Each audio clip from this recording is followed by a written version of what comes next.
Monica Pearson was the first woman and the first African-American anchor of a nightly television newscast in Atlanta. When I look at Atlanta television now, I smile because no one would dare have a 6 o'clock news without a woman on it now.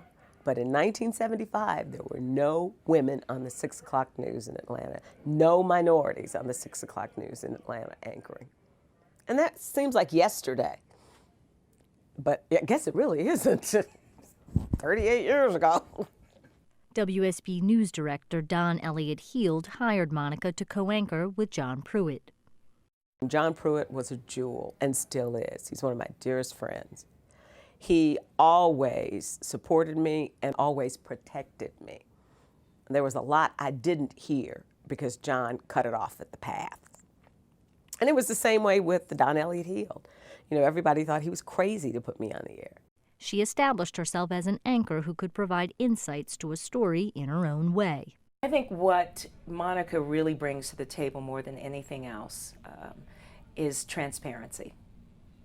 She is who she is, and she's the same off camera as she is on camera. She's real people.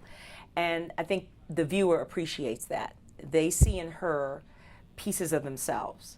And when they look at her, they're looking at their neighbor, at their best friend, at their girlfriend. You know, it's a very real kind of communication. She was wonderful when she was live. She also brought perspective.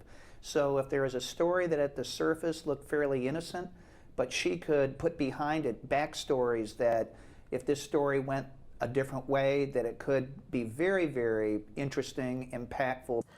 I was really happy when I did a story on menopause before anyone else in the country had done it. And it won several awards nationally because it was something people didn't talk about. She earned a reputation as an interviewer who was comfortable with celebrities but could also break news. She went to Hawaii. We thought there'd be a chance that she could bump into Beverly Hall. She did, and she asked some tough questions. I was sent to Hawaii to talk to the Atlanta school superintendent, who was avoiding everyone because of the cheating scandal. And I don't like doing ambush. I really wanted to ask her, how could you allow this to happen when you are an educator and you know the importance of education? How? She credits her interviewing success to preparation. Knowing enough about my subject so that I can go in, talk to them as if we've known each other a long time, and get them to tell me something in that prep stage that I can then build on in the next phase. She role modeled great ideals for the young women journalists in the newsroom, for the aspiring anchors in the newsroom, what hard work looked like, what caring looked like. She set the standard really high. People loved her. Continue to love her, always will, for, again, all the right reasons. I mean, she gave and gave and gave to the city, and just it was and is the perfect representation of Atlanta. Monica has been transformational for our organization. She's taken us to new levels and really helped us to be a smarter nonprofit.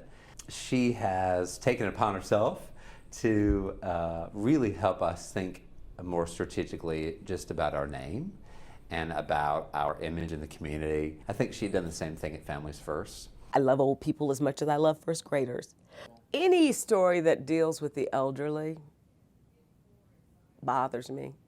So any story like that, I'm glad I'd read it beforehand so that I would make sure I knew how to carry myself on the set.